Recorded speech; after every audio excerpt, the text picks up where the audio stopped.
Tell me the worst night of your professional career. Okay. Well, there's a lot, but the worst gig I ever had, and I call it the worst because there was the threat of violence and death. Oh. There's been a lot of bad gigs, people leaving, but I was in Baton Rouge, Louisiana at a disco called Oscars, and we were the comics to go on the disco dance floor, and the first night we got there, it was a two-nighter. First night we got there, it was bowling night, women's bowling league. There was 300 Louisiana women, beautiful, lined up doing shooters, pictures of shooters. And people are dancing, women are dancing with each other. And the bouncer takes a mic stand and a stool, pushes through the dancers, gets on the stage, on the dance floor and goes, "Okay, we're about to start a comedy show. Everyone sit down. Turn the music off, Earl. Earl! We're going to do a comedy show." People are still dancing. "Here's your first comic, Bill Silva." He weaves through the crowd to dancing and stands there amongst the dancers who are still dancing. There's no music. Begins the show. I'm sitting in the back of the room with my friend Ron Schock. Guy next to us is holding a towel to his head that is soaked with blood. He's ordering drinks, laughing. "Give me no shoe." And we said to the waitress as she passes, "What's wrong with him?" "Knife fight. Happens every night here. Knife fight." The guy's ear was hanging by just a little thread. He stayed for the whole show. He wanted to see the comedy show. Yeah, right. He was determined, and he heckled, and people go, "Shut him up. His ears hurt. Let him yell." Anyway, the first show that night, we had one show that night. That show was supposed to last an hour and a half. It lasted 15 minutes. Why? Obviously, the first guy goes on, people are still dancing to no music. He introduces the second guy. He bails immediately. "Let me bring up your first act." Next guy goes up, Ron Schock. He goes up, and for some reason in the back of the room, someone starts yelling, "Blowjob! Blowjob! Blowjob!" And finally Ron says, is he asking or giving? The crowd goes, "Ooh." This big guy comes through the crowd, up onto the dance floor, grabs Ron by the cheek, pulls him to his knees, and goes, "I'm asking, faggot." Ron introduces me. Good. Thanks, Ron. On his knees. "Bill Hicks." I come up, and I'm supposed to do 45 minutes. About 3 minutes into it, a guy walks up to the railing around the dance floor and just goes, leans and looks at me. I say, "Can I help you?" "No." I go, "What do you want?" He takes out a knife, takes the mic cord. The music starts up, and the people still on the dance floor start dancing again. That was night one. We have to go back the next night. Before the show, I go to Ron's room, and he says I happen to have 3 hits of LSD 25. I'm taking one. Who else is in? And I said, "Well, I'm in." So I took one too. So we decided to go back tonight, and we're tripping.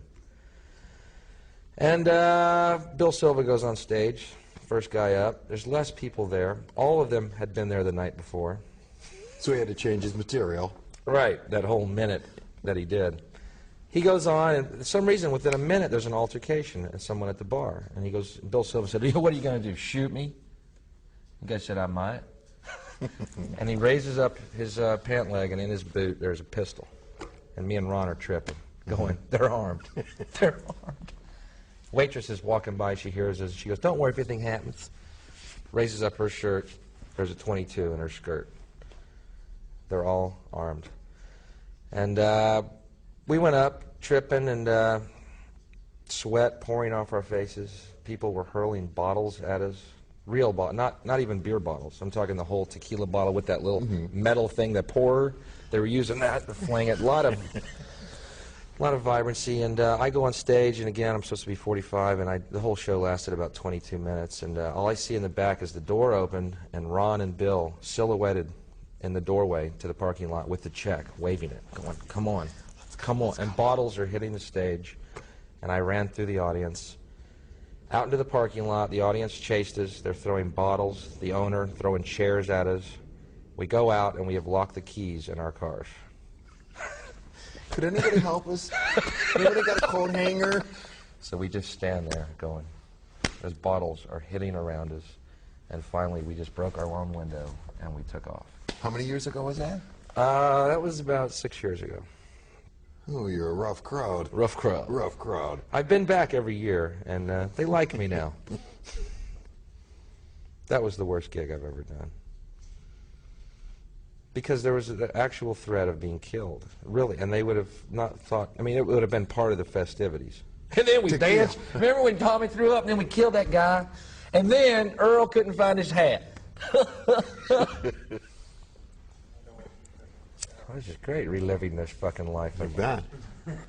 So tell us your first night ever on stage as a paid performer, paid comic. The first gig I ever got, professional gig, was at a department store called Sakowitz in Houston. Their Christmas party, which they held at 7 in the morning before they all went to work, in the basement of the department store.